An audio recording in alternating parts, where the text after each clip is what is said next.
Praise the lord. 33వ కీర్తన 18 మరియు 19 వచనాలు. వారి ప్రాణమును మరణము నుండి తప్పించుటకును, కరువులో వారిని సజీవులుగా కాపాడుటకును యెహోవా దృష్టి ఆయనందు భయభక్తులు గల వారి మీద నిలుచుచున్నది. దేవుని యొక్క దృష్టి ఆయనందు భయభక్తులు గల వారి మీద, ఆయన కృప కొరకు కనిపెట్టుకుని వారి మీద ఎప్పుడు ఉంటుందంట. మానవులైన మన దృష్టి మనకు నచ్చిన అంశాల మీద ఉంటది, మన వాళ్ళ మీద ఉంటది, మన లోక సంబంధంగా ఏవేమి ఆనందిస్తూ ఉంటాం వాటి మీద ఉంటా ఉంటది. కానీ దేవుడు తన దృష్టి ఎప్పుడు కూడా, అంటే తన మనస్సు, తన ఆలోచన, తన పట్టింపు అంతా కూడా తన బిడ్డల మీద ఉంటుంది. ఎందుకుంటుందంటే వారిని కరువులో కాపాడడానికి, వారి ప్రాణమును మరణము నుండి రక్షించడానికి, కరువులో వారిని సజీవులంగా ఉంచడానికి ప్రభు ఎప్పుడు కూడా వారిని చూస్తా ఉంటాడంట. నువ్వు దేవుని బిడ్డవుగా జీవిస్తున్నావంటే దేవుడు నీ మీద ఎంత శ్రద్ధ పెడుతున్నాడో ఒకసారి ఆలోచన చేయి. మరణం నుండి తప్పించడానికి దేవుడు ఎప్పుడు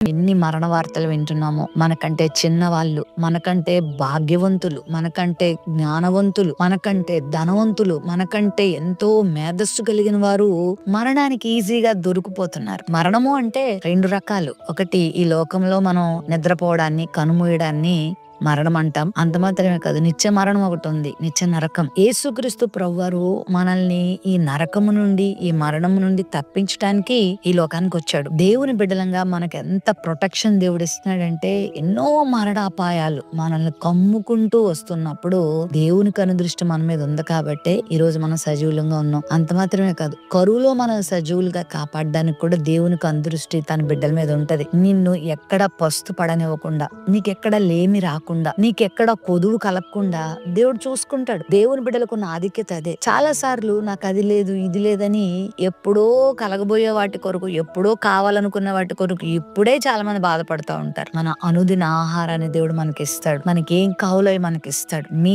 పరలోకపు తండ్రికి మీకేం కావాలో తెలుసు. అన్యజనులు చింతించినట్టుగా మీరు చింతించొద్దు. రేపటి గురించి మీరు చింతించొద్దు. ఆకాశ పక్షులను పోషిస్తున్న నేను మిమ్మల్ని పోషిస్తాను. అడవి పువ్వులకి ఎలా సౌందర్యాన్ని ఇస్తున్నానో, జీవాన్ని ఇస్తున్నానో మీకు కూడా ఇస్తానని దేవుడు వాగ్దానం చేస్తున్నాడు. ప్రతిరోజు నీకు కావలసిన ఆహారం, నీకు కావలసిన వస్త్రాలు, నీకు కావలసిన ఈవులు ఆయన సిద్ధం చేసి పెడతాడు. నువ్వు ఎక్కువ చింతించొద్దు, ఎందుకంటే ఆయన దృష్టి నీ మీద ఉంది. ఒకవేళ ఉదయకాల సమయంలో దేని గురించి ఆయన చింతపడుతున్నావా?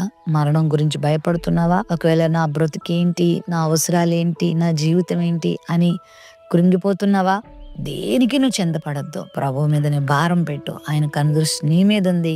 నిన్ను ఆయన కాపాడతాడు, నిన్ను ఆయన నిలబెడతాడు. నేను సజీవురాలిగా, దీవెనకరమైన వ్యక్తిగా, అనేకులకు ఆశీర్వాదకరమైన వ్యక్తిగా ప్రభు నిలబెడతాడు. ఆయన భయభక్తులు కలిగి జీవించడమే నీ పని. ఆయన కృప కొరకు కనిపెట్టుకోవడమే నీ పని. ఆ తర్వాత నీకు క్షేమాన్ని ఇవ్వడం, నీ అవసరాలు తీర్చడం, నిన్ను నిలబెట్టడం, దీవెనకరంగా మార్చడం ఆయన పని. ప్రేమ నమ్మకం కలిగిన మా తండ్రి, నువ్వు మాట ఇచ్చి తప్పేవాడో కాదు. నీ బిడ్డల్ని నువ్వు కాపాడే దేవుడు. మరణము నుండి, కరువులో నుండి మమ్మల్ని సజీవులుగా నిలబెట్టే దేవుడు.